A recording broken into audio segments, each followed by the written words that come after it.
All right, what's going on? We're going to talk about the ascension of the queens of ancient Egypt. Yeah, we're going to get right into it. The ascension of the queens of ancient Egypt. You listen to King Cam Ujumbe podcast. Ujumbe means message. And we are in our Queens of the South series. And the book we're going to use is the first female pharaoh, Sobekneferu, the goddess of the seven stars. And the link is in the description. And so we're going to get into the ascension of the queens of ancient Egypt because in his book, in Andrew Collins' book, the first female pharaoh, he goes into the life and reign of Sobekneferu, Egypt's first confirmed pharaoh, female pharaoh, first confirmed. We have some hearsay about as to uh, who was a female pharaoh before her. There are some questions about that, but on record, this is the first confirmed female pharaoh. And so in chapters 3 and 4, they're important to get a understanding as far as her ascent to power and the challenges she faced. And so we got a few questions. We got a few questions. All right. Questions are, how did they become queens? How did Queen Sobekneferu become a king? And as I was reading, I started to realize it gets kind of sticky. It gets kind of interesting. Was there a murder plot? All right. And was the priesthood involved? Either way, was there initiation process? If you're enjoying this content, don't forget to subscribe. Let's go. All right. Now, in this in this episode, we're going to highlight chapters 3 and 4 of the book. And in order for somebody to ascend to the throne in Egypt, there was a royal lineage or bloodline involved. You had to be born into this or married into it, like marriage to the pharaoh, king or queen, right? The role of the priesthood in queenship. We're going to try to answer a few questions and we're going to give some special shout outs because, the fam is really pouring in and really adding value to the discussion. All right. So, chapter 2, we did that last time. Chapter 2, the ruler of the two lands. This is a little recap.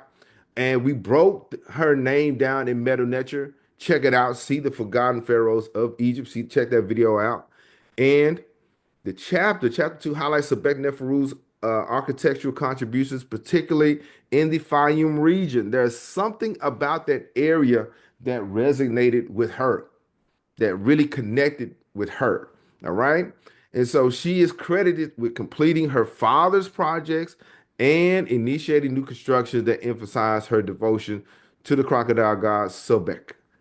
Now, where was her seat of power? Yeah, where was her seat of power? Because traditionally we would naturally assume the seat of power, and I gotta admit, I've always believed and thought that the seat of power was in Thebes, Thebes, Thebes or Waset. No, the seat of power was in Memphis.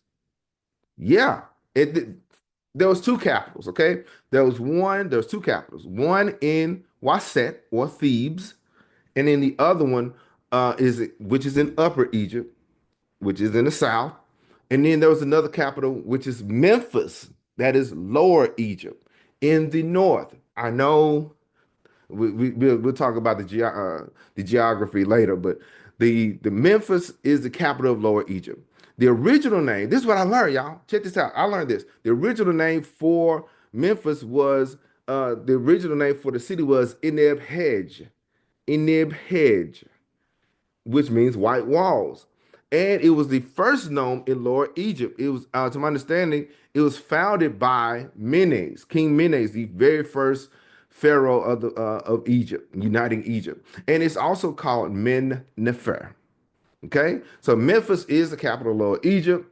The original name is Eneb Hedge. It was the first nome of Lower Egypt, and it's also called Men Nefer. But we're going to break this down. We're going to get into it. All right.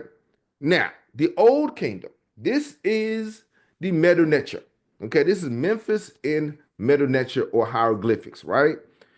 It's called Jed Suit. Okay, Jed Suit, everlasting places, right? So whenever you see a tower looking figure like that, that basically means established, Okay, it means some kind of structure, long lasting. And whenever you see a circle with a little X on the inside of that, means it is a city or a place. Okay. All right.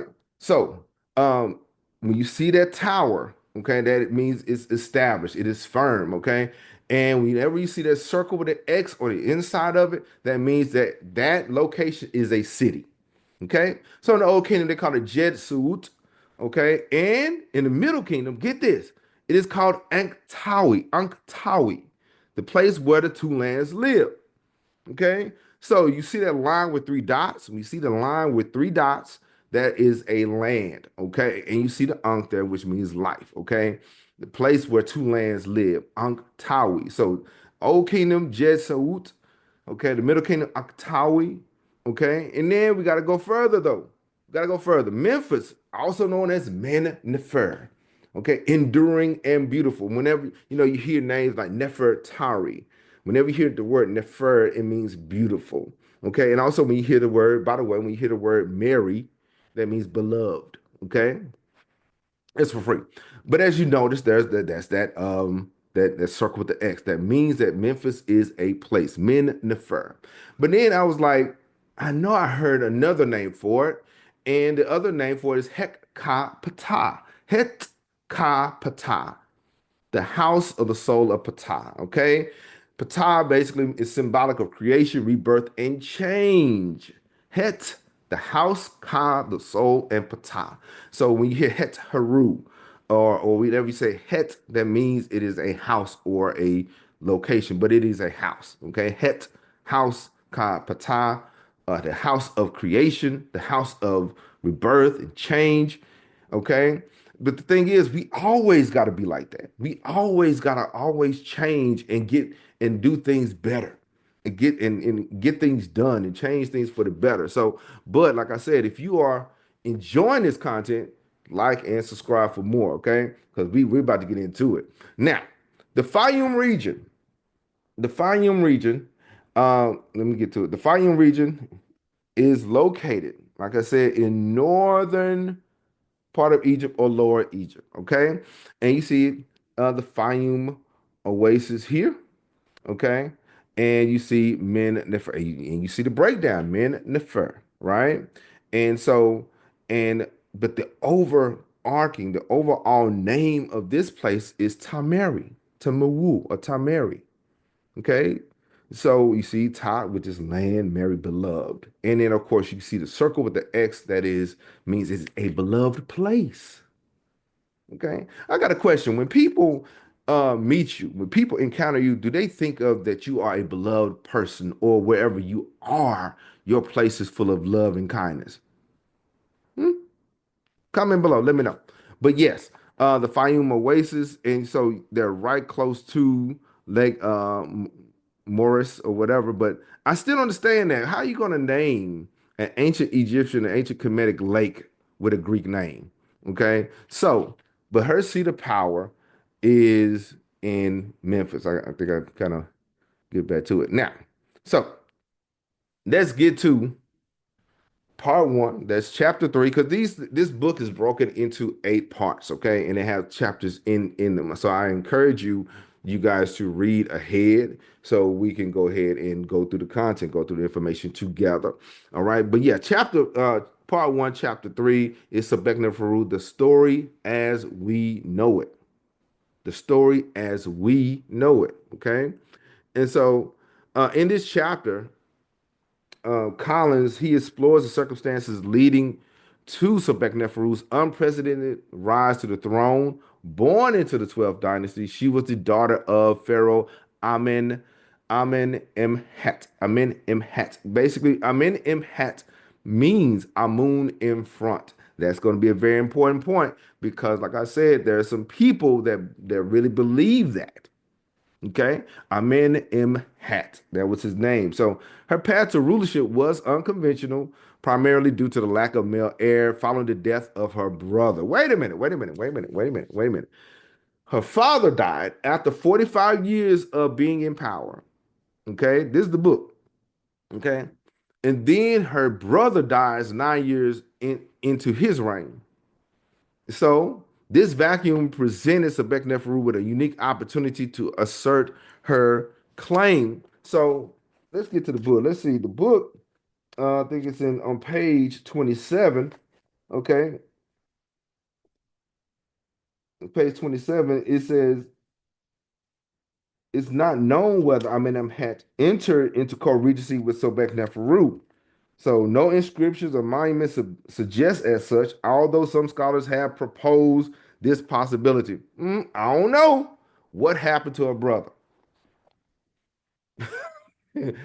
Yeah, I told you it's gonna get sticky. I want to know what happened to her brother. Okay, you hear the song from the new Lion King movie. They always talk about their brother or whatever. But what happened to her brother? Okay, what happened? All right, so because see, she was almost certainly the daughter of Amenemhat.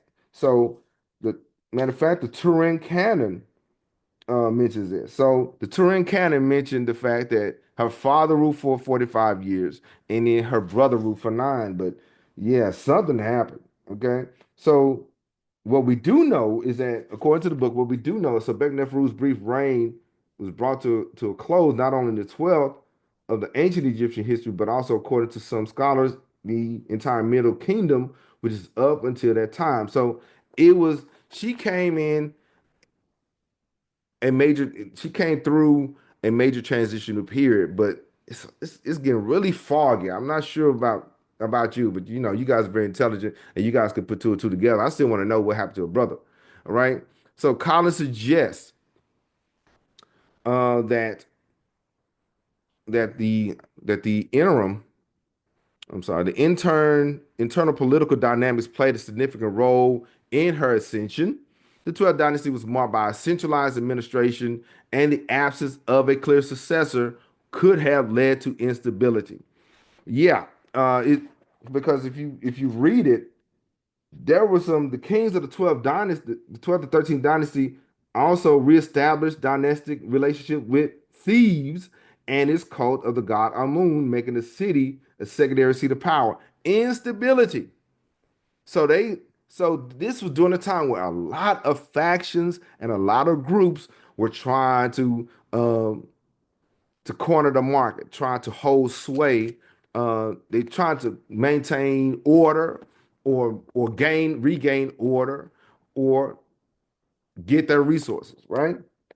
So this is so Neferu, her family, the royal court, all of this was part of that instability. Okay. Her royal lineage and her father's legacy provided her with the legitimacy needed to claim the throne, but was she going to be able to keep it? By right, she was confirmed Pharaoh, but can you keep that though? Her reign, though brief, was crucial in maintaining the continuity during a potentially tumultuous period. So I got a question now. I got a question about her brother and why was her reign brief? Okay, her father reigned for 45 years, no problem.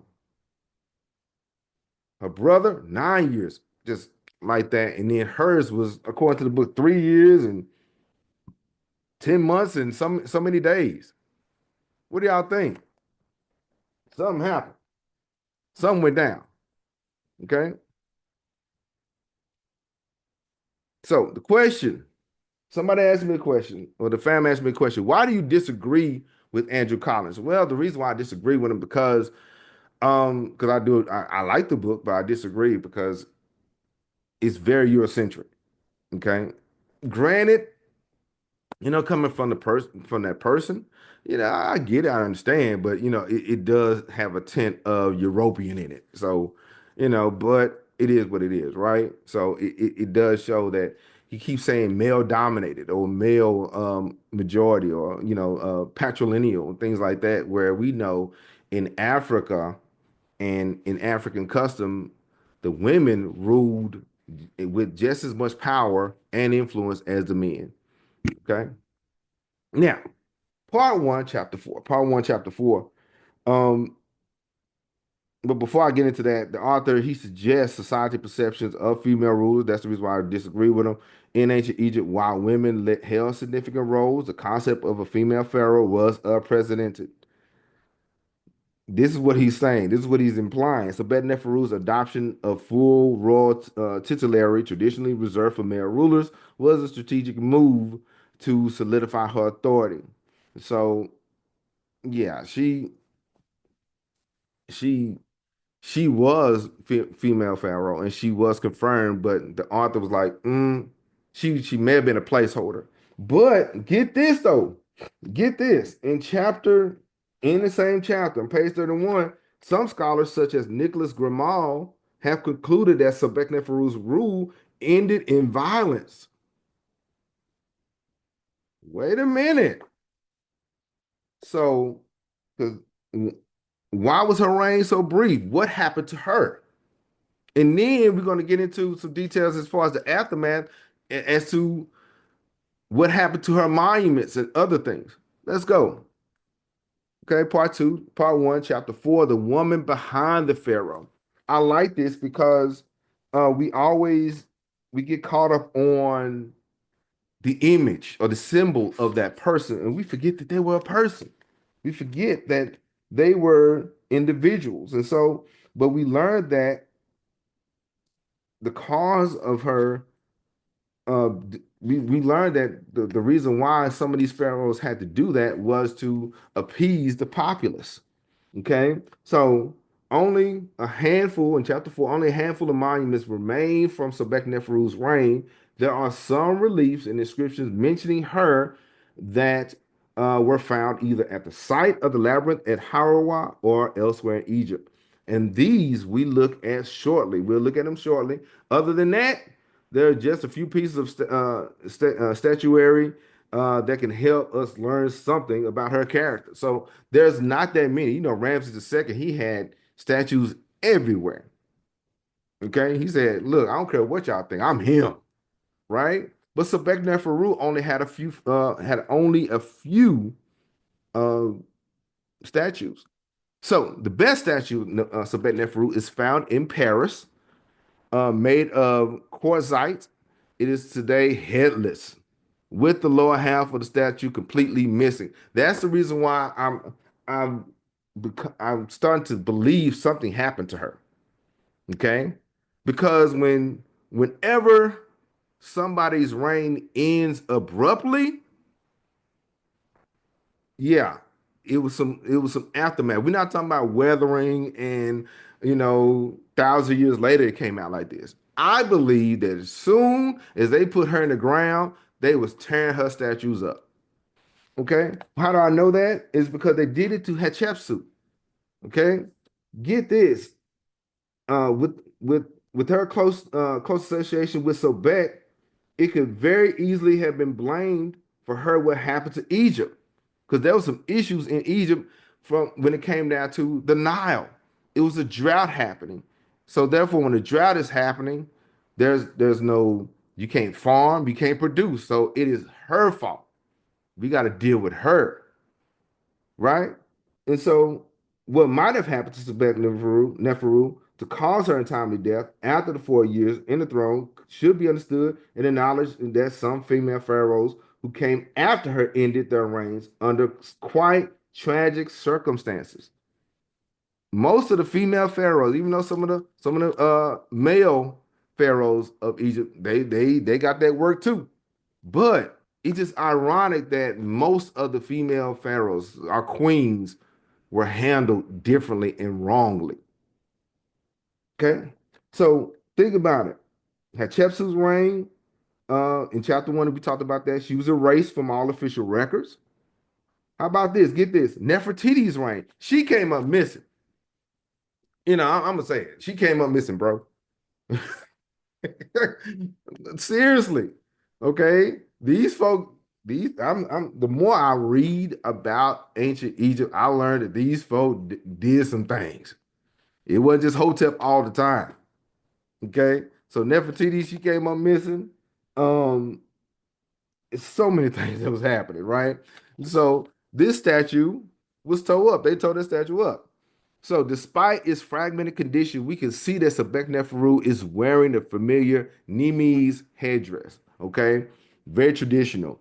It's pleated lappets of which rest on his shoulder. This is the same royal headdress present on the Heru Im Aket or the Great Sphinx. So you see there's some similarities with this royal headdress. Okay, but there's a reason why she's doing it. She's telling you, hey, I am the king now. I am the ruler now, right?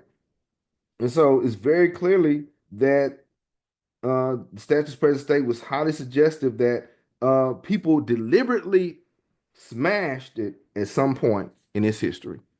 Okay, let's go. Now, if you look at it over this, however, is a masculine shindit kilt, and a knot that includes a starched triangular panel.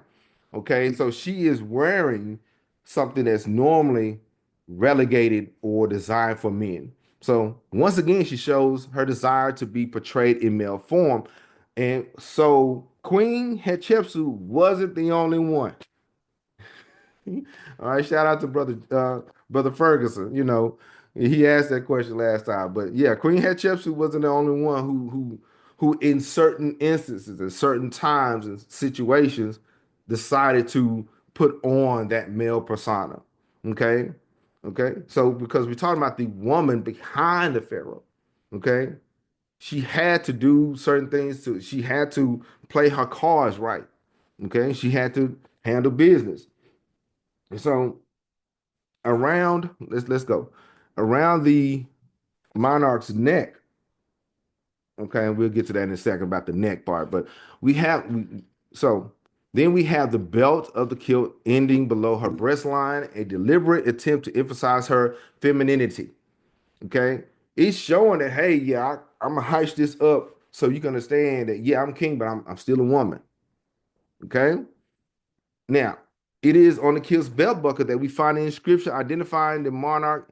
And so so so people won't be confused. Okay, is this a dude or not? It says the daughter of his body, Sobekneferu, may she live like Ra forever. So it is in the inscription saying this is Sobekneferu, the daughter of his body, or his body basically means that's her father, Amen Imhet, the third. Okay. And so around the monarch's neck is a pendant and a long cord, which is identified and stylized representation of a pierced heart, which symbolize the Ab, meaning heart, which is one of the many aspects of the human soul. Okay. So everything they had on meant something. But the pierced heart, though, pierced heart. Hmm. Got to think about that one. Pierced heart. But now, so we have also, we have there. This is different. This is the Berlin bust. Okay, it is gray and it's in Berlin, and just like the other one you see her headdress. Although the style and appearance is different, it's little more like braided. Okay, but and it's starting at her upper forehead and it sweeps down backwards. So it's still the traditional headdress, but in female form. Okay, it's more like you know how our sisters have two braids or whatever going down the side. So the female form. And also, if you notice the side view of, because see that same bust, there's a side view sitting on the throne, and you can't really see it, but that I had to get the larger version of it. The Simatawi, okay, symbolic of kingship. The motif in question, okay, is known as Simatawi, meaning uniter, semi Tawi, two lands. So she is the ruler of the two lands. Okay. And what they was trying to say, um, like in chapter 2, they was trying to say and imply that Memphis was that connection of Upper and Lower Egypt. Okay, the first place that Menes founded. And we also saw in chapter 2 the earliest kings of the 12th dynasty would appear to have a concerted attempt to move the place of meeting between the two lands to its old seat in Memphis. So they tried to move the seat of power a few times. They tried to do that. But no matter who you are, you had to have the Simatawi. You had to be the uniter of two lands, no matter if it was in Thebes, if it was in Memphis or Men-Nefer, you had to have that symbol, and people and they had to deal with it. They had to be okay with that. Okay, so um, basically, chapters 3 and 4 it provides a comprehensive analysis of her rise. Okay, and so it highlights the complexities of her ascent and internal political dynamics. Because the thing is, yeah, that she was Team Sobek, but Memphis was Team Ptah, and of course, Thebes was Team Amun. It gets different. Okay, it gets different. Right now, the ascension of the queens of ancient Egypt. We're going to talk about the royal lineage real quick, the marriage to the pharaoh, the role of the priesthood, the queenship. We're going to answer these questions, and we got some shout outs. So we still got that. So in ancient Egypt, one of the most advanced and enduring civilizations of the ancient world, with a structured monarchy that placed a great significance on divine rulership. All right. While the pharaoh was the supreme ruler, queens played a crucial role in ensuring the stability and continuity of the throne. Far from being consorts and the king's woman, okay, they held political, religious, and ceremonial authority with even the entire nation. Some queens, such as Hatshepsut and Sobekneferu, went beyond their traditional roles and assumed full powers of a pharaoh, challenging gender norms and leaving a lasting legacy of Kemetic history. All right, so royal lineage and bloodline. Now, ancient Egyptian queenship is largely determined by the lineage and the bloodline, okay? As the legitimacy of the rule, which is closely tied to divine ancestry and hereditary succession. So Egyptian royalty adhered to the strict rules of kinship, often practicing royal sibling marriages, which I still think is weird. I said what it said. Okay, sibling marriages to maintain purity of their lineage. The practice seen in these dynasties, such as the 18th dynasty, ensured that power remained in the royal family. So queens often ascended to their position through birthright of marriage. Okay, they married the pharaoh, or they was born like Sobekneferu. She was born by right to be pharaoh if her brother died. Got a question about that though. So while Egypt was primarily a patriarchal society, the queen held a significant role, particularly the great royal wife. All right, the title reserved to for the chief queen. So Ramses the Great, Ramses the Second. He had a lot of wives, but his boo thing, his his favorite, his one is Nefertari. That dude loved that woman there. I tell you that. And she's from, to my understanding, she's from the South also. All right, let's get into it. The concept of divine rulership, where pharaohs were believed to be the earthly embodiments of Haru, further reinforced the queen's role as a divine figure.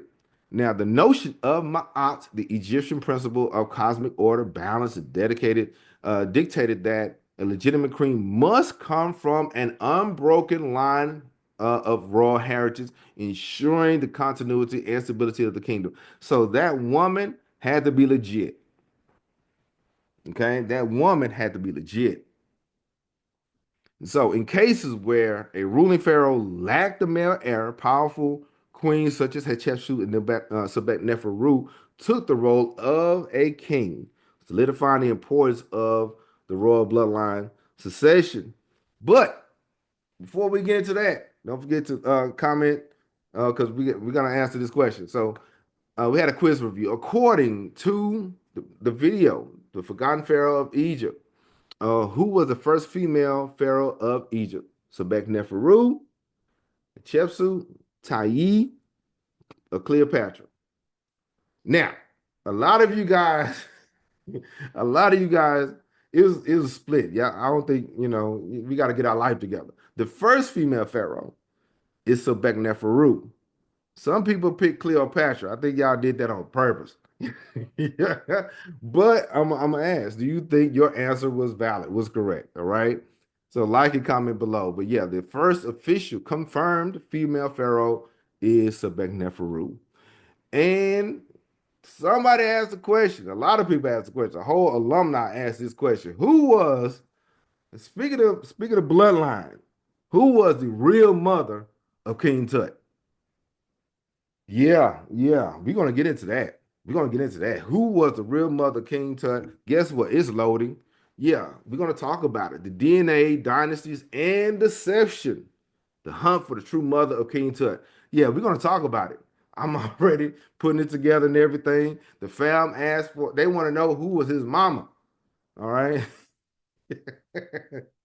So we're gonna talk about that because that got interesting. Okay, because the more you read, the more you find out. You see what I'm saying? So that's gonna be coming soon. Now, the marriage to the Pharaoh. Okay, marriage to the Pharaoh, to the ruling Pharaoh is the most common way a woman can become queen. The Egyptian system of royal marriages was unique in that it often involved uh, consanguineous consanguineous unions. Okay, basically it was based on her. It was her consent. She had to agree. Okay, you couldn't just say, "Hey, woman, you my wife." All right, it had to be her consent, particularly between being weird again, brothers and sisters, to preserve the divine right of kingship. But is that true?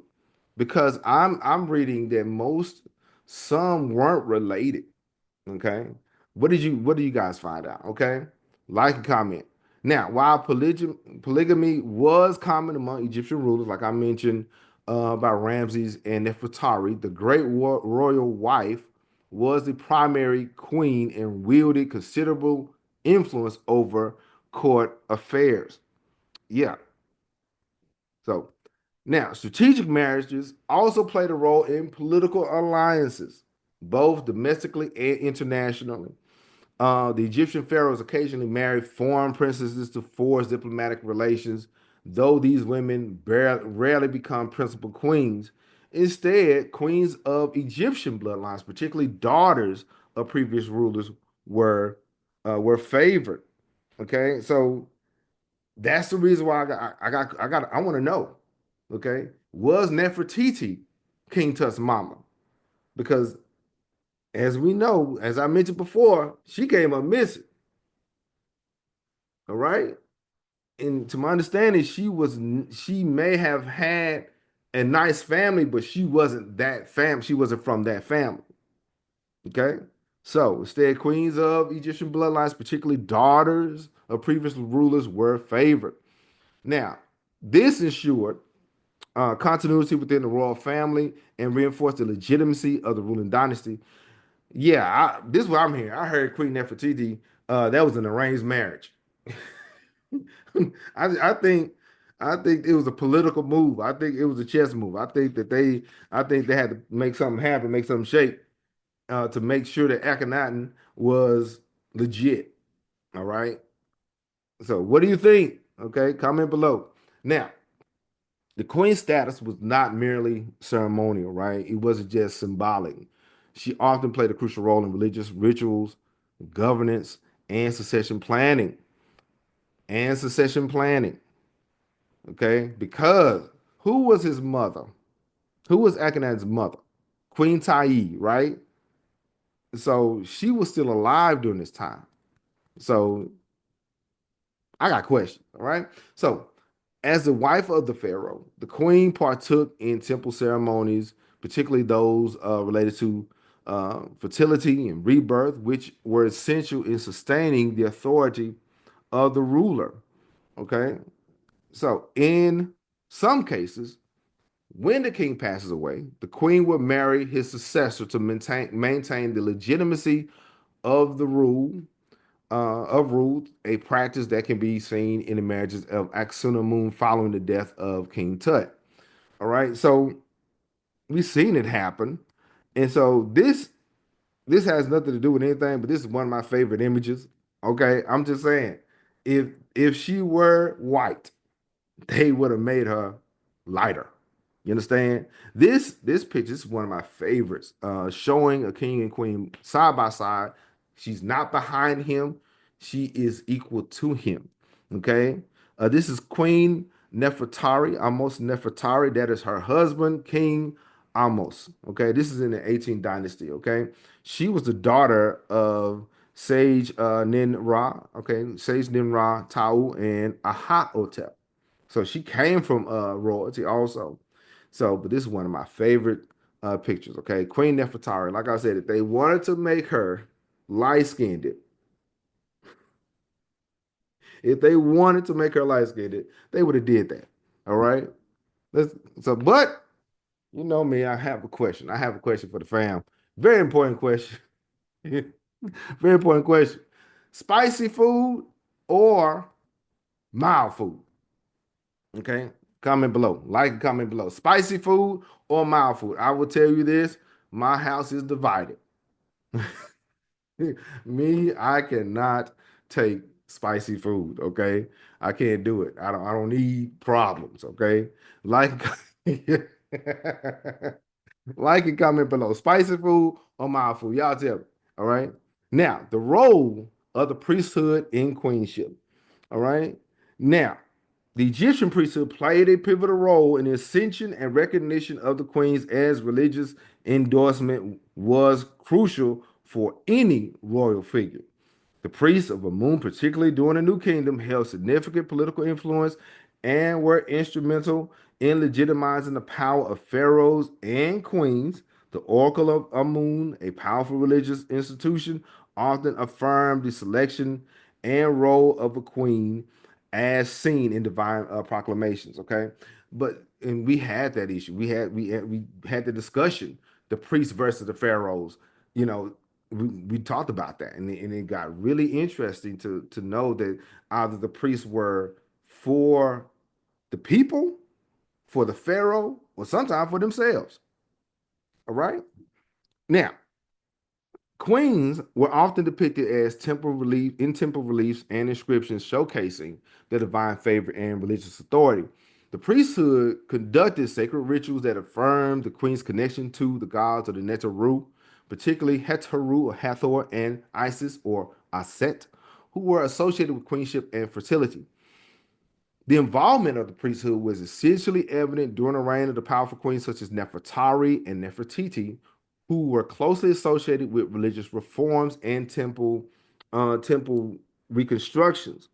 And so, in some cases, queens served as high priests. So that's the reason why I'm asking: is there an initiation process? Was there a process? Okay, you just say, "Hey, you queen." Was there a developmental process? Okay, queens served as high priestesses, acting as intermediaries between the gods and the people, reinforcing their divine legitimacy. It was always about legitimacy. Who were your parents or where are you from? Matter of fact, when I think about it, we still do that now. We still we still kind of get an understanding or an idea of a person. We kind of ask those questions as to where did they come from and who are their people. Okay, pretty interesting. Now, priests also played a role in the coronation ceremonies where they performed purification rites bestowed on the divine blessings upon the queen. These rituals reinforced the queen's legitimacy and sanctified her role as both consort of the pharaoh and semi-divine figure in her own right. Get this, queens such as Queens Tai, had influence, um, and they had strong ties with the priesthood, allowing them to exert influence over religious state affairs. The symbiotic relationship between the priesthood and the monarchy ensured that queenship was not just a political position, but also a spiritual office. For Africans, it wasn't just a physical thing, it's always something spiritual. We seek the spirit in everything. Okay. What does it really mean? What is this really about? Okay. And so yeah, it wasn't just a political thing, it was a spiritual thing. So intertwined with the religious traditions of ancient Kemet. So, Queens of the South. Yeah, we're going to talk about. So, I had to go and do it. My top five queens, that's coming up. My top five queens of the Nile Valley. That's going to be pretty interesting. I do have my top five, and it does. I don't care. I don't care what you say. It excludes Cleopatra. I don't care, you know. Shoot. All right, and we may get into my top five priestess of Egypt also. Subscribe and comment below. And so this is something else. So the queens of ancient Egypt were far more than wives of the king, right? They were pivotal figures in maintaining dynastic continuity, religious tradition, and political stability. So while most queens gained their position through marriage or birthright, a few exceptional women broke the barriers and ruled as the Insut Biti or pharaohs, shaping the course of Egyptian history. The priesthood played a pivotal role also in legitimizing their rule, and we'll get into all that. So, but before we go, we got some special shout outs really quick. Okay, Brother Mo, shout out to him. He's an alumni. Yaya Shabaka, peace, peace and blessings to Yaya Shabaka.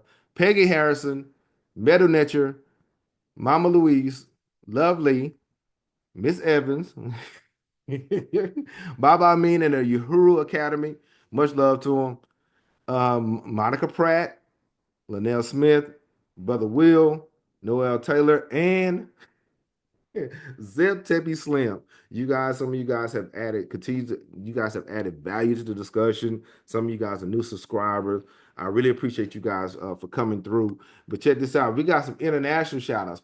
Shout out to the family Germany, Saudi Arabia, Canada, the UK, Kenya, Senegal, Italy, Trinidad and Tobago, Morocco, Nigeria, the Philippines. Man, we up. We are everywhere. But I'll tell you this: if I miss your country, I know you guys will let me know. Because I'm country as corn. So, but I'm glad that you guys came through and just hung with me for a minute. So we talked about chapters 3 and 4. We talked about the royal lineage and bloodline, the marriage to the pharaoh, the role of the priesthood in queenship, and we answered a few questions, gave a few shout outs. But what about wait a minute, wait a minute, wait a minute. Was there an initiation process? I didn't answer that question. I did that on purpose. So we're gonna get to part 2 next week. We're gonna talk about the initiation process. We're gonna talk about chapters 5 and 6, the cult of Sobek, and the have said mystery. Yeah, yeah, it got ignorant. Okay. And I'm really excited about this. All right. We're going to talk about the queens who became pharaohs and my top five. All right. So you just got through hearing King Cam Ujumbe podcast, Ujube's message. And the message is the ascension of the queens of ancient Egypt. And if you want to explore or talk or listen to or learn about the forgotten pharaohs, female pharaohs of Egypt, the forgotten pharaohs of Egypt, we got a video for that. And if you want to get into the Queens of the South series, we got a playlist for that. All right. And I will talk to you later.